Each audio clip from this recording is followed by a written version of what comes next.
নমস্কার বন্ধুরা, আমি ডক্টর সুব্রত আচার্য আর আপনারা দেখছেন আপনাদেরই প্রিয় channel Shri Subrata astrological consultancy. আজ এই ভিডিওতে আপনাদের সঙ্গে আলোচনা করব আগামী 2024 সালের মার্চ মাস কুম্ভ রাশির জাতক কিংবা জাতিকাদের জীবনে কতটুকু শুভ বা অশুভ ফল আসতে পারে। যাদের জন্মকুণ্ডলিতে চন্দ্রদেব কুম্ভ রাশিতে অবস্থান করছে তাদের জন্য এই ভিডিওটি ইনফরমেটিভ হতে চলেছে। তাছাড়া আপনারা লগ্ন বা নাম রাশি অনুযায়ী যদি কুম্ভ রাশি হয় এই ভিডিও আপনারা দেখতে পারেন। এই ভিডিওতে আলোচনা করব আগামী 2024 সালের মার্চ মাস আপনাদের কর্মক্ষেত্র, ব্যবসার ক্ষেত্র, পারিবারিক জীবন, দাম্পত্য জীবন, সেই সাথে আপনাদের প্রেম, ভালোবাসা, পড়াশোনা, শরীর স্বাস্থ্যের ক্ষেত্রে কতটুকু শুভ বা অশুভ প্রভাব আসবে। তাই ভিডিওটি ইনফরমেটিভ হতে চলেছে, ভিডিওটি শেষ পর্যন্ত আপনারা দেখবেন। তবে তার আগে বলবো যারা চ্যানেলে নতুন তারা অবশ্যই চ্যানেল সাবস্ক্রাইব করে দেবেন, পাশে থাকা বেল বাটনটি প্রেস করবেন, ভিডিও ভালো লাগলে বন্ধুদের সঙ্গে অবশ্যই শেয়ার করবেন। রাশিফল শুরু করার আগে আমরা দেখে নেব 2024 সালের মার্চ মাস যখন শুরু হচ্ছে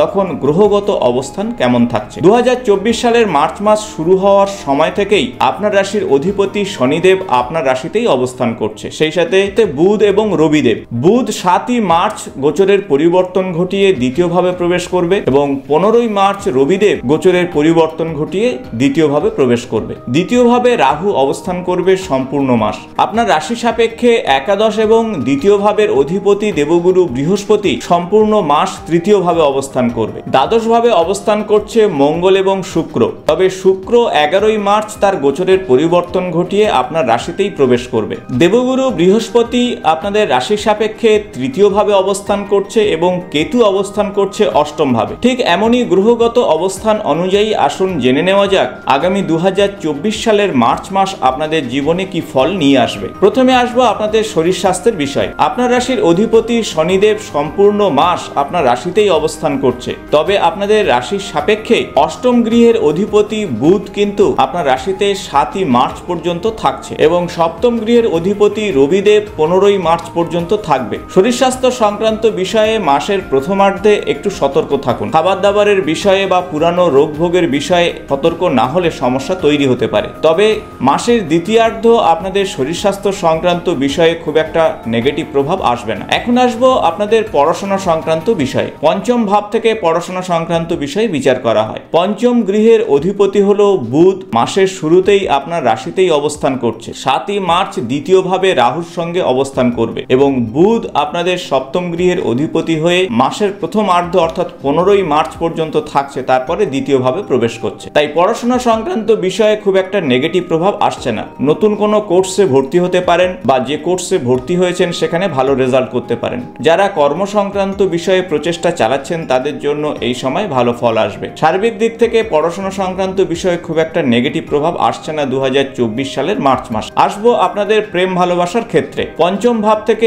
প্রেম ভালোবাসার বিচার করা হয়। পঞ্চম গৃহের অধিপতি হলো বুধ। মাসের শুরুতেই প্রথম ভাবেই থাকছে অর্থাৎ লগ্ন ভাবেই থাকছে। আপনার রাশিতে বুধ থাকার জন্য পজিটিভ প্রভাব আসছে। তবে 7ই মার্চ বুধ গোচরের পরিবর্তন ঘটিয়ে দ্বিতীয়ভাবে প্রবেশ করছে, রাহুর সঙ্গে অবস্থান করছে। তাই এই সময় দ্রুত সিদ্ধান্ত না নেওয়াই উচিত। পুরানো সম্পর্ককে এগিয়ে নিয়ে চলুন এবং খুব ভেবেচিন্তে সিদ্ধান্ত নিন, তাহলেই আপনাদের জন্য ভালো হবে। নতুন সম্পর্ক তৈরি হতে পারে মাসের দ্বিতীয়ার্ধে। তাই সব মিলিয়ে প্রেম এবং ভাব ভালোবাসার সম্পর্কের ক্ষেত্রটি এই মাস অত্যন্ত ভালো হচ্ছে। আসবো সন্তান সংক্রান্ত বিষয়। পঞ্চম ভাব থেকে সন্তানের বিচার করা হয়। এই সময় যারা সন্তান নিতে চাইছেন তাদের জন্য অত্যন্ত পজিটিভ রেজাল্ট আসছে। তবে মাসের প্রথমার্ধে বুধ অবস্থান করছে আপনার রাশিতেই। অষ্টমপতি হিসাবে কিছুটা নেগেটিভ প্রভাব আসতে পারে। সেই সাথে রবিদেব অবস্থানের জন্য আপনার রাশির অধিপতি শনিদেব অস্তমিত থাকছে। 15ই মার্চের পর রবিদেব দ্বিতীয়ভাবে গোচর করবে। তখন আপনারা অবশ্যই সন্তান সংক্রান্ত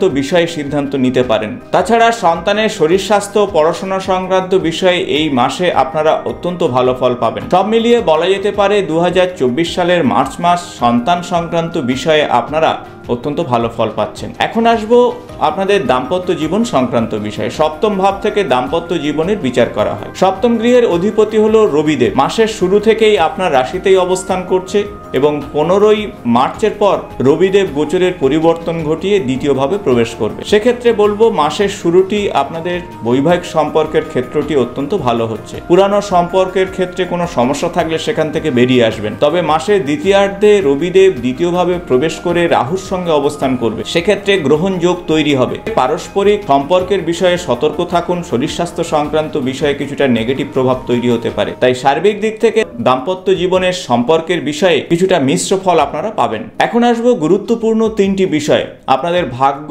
কেরিয়ার এবং ব্যবসা। নবম ভাব থেকে ভাগ্যের বিচার করা হয়। নবম গৃহের অধিপতি হলো শুক্রদেব। শুক্রদেব মাসের শুরু থেকেই কিন্তু দ্বাদশ ভাবে অবস্থান করছে। 11ই মার্চ আপনাদের রাশিতেই প্রবেশ করবে। তাই 11ই মার্চ পর্যন্ত কিছুটা নেগেটিভ প্রভাব পাবেন আপনাদের ভাগ্য সংক্রান্ত বিষয়। তাই গুরুত্বপূর্ণ কোনো সিদ্ধান্ত, গৃহে মাঙ্গলিক কাজ বা কোনো নতুন কাজ শুরু করার ক্ষেত্রে 11ই মার্চের পরে সিদ্ধান্ত নিন, তাহলে অত্যন্ত ভালো ফল আসবে। এখন আসবো আপনাদের ক্যারিয়ার বা পেশা সংক্রান্ত বিষয়। দশম ভাব থেকে ক্যারিয়ার সংক্রান্ত বিষয়ে বিচার করা হয়। দশম গৃহের অধিপতি হলো মঙ্গল। মঙ্গল মাসের শুরু থেকেই কিন্তু দ্বাদশ ভাবে অবস্থান করছে। তাই ক্যারিয়ার সংক্রান্ত বিষয়ে এই মাসটি একটু সতর্ক হতে হবে। তবে যারা বিদেশে কাজকর্মের জন্য প্রচেষ্টা চালাচ্ছেন তাদের জন্য এই সময়টি অত্যন্ত ভালো হচ্ছে। তবে যারা কাজকর্মের সঙ্গে যুক্ত রয়েছেন খুব ভেবেচিন্তে সিদ্ধান্ত নেবেন, অযথা খরচের মধ্যে যাবেন না। এই সময়ে ঊর্ধ্বতন কর্তৃপক্ষের সঙ্গে সম্পর্কের বিষয়ে সতর্ক না হলে কর্মক্ষেত্রে কিছুটা নেগেটিভ প্রভাব আসে। তাই সার্বিক দিক থেকে বলা যেতে পারে 2024 সালের মার্চ মাস পেশা সংক্রান্ত বিষয়ে বা কর্ম সংক্রান্ত বিষয়ে কিছুটা মিশ্র ফল আপনারা পাবেন। এখন আসবো কি ধরনের উপায় বা টোটকা করলে এই মাসে আপনারা অত্যন্ত ভালো ফল পাবেন। প্রথমত বলবো, শনিদেবের বীজ মন্ত্র প্রত্যহ জপ করুন। ওম প্রাম প্রিম প্রম সহা শনিশ্চরায় নমঃ। এই মন্ত্র জপে আপনাদের জীবনে সুখ সমৃদ্ধিতে পরিপূর্ণ হবে। তাছাড়া হনুমানজির উদ্দেশ্যে সরষের তেলের প্রদীপ নিবেদন করুন, হনুমান চল্লিশা পাঠ করুন। শুক্রদেবের বীজ মন্ত্র জপ করতে ভুলবেন না।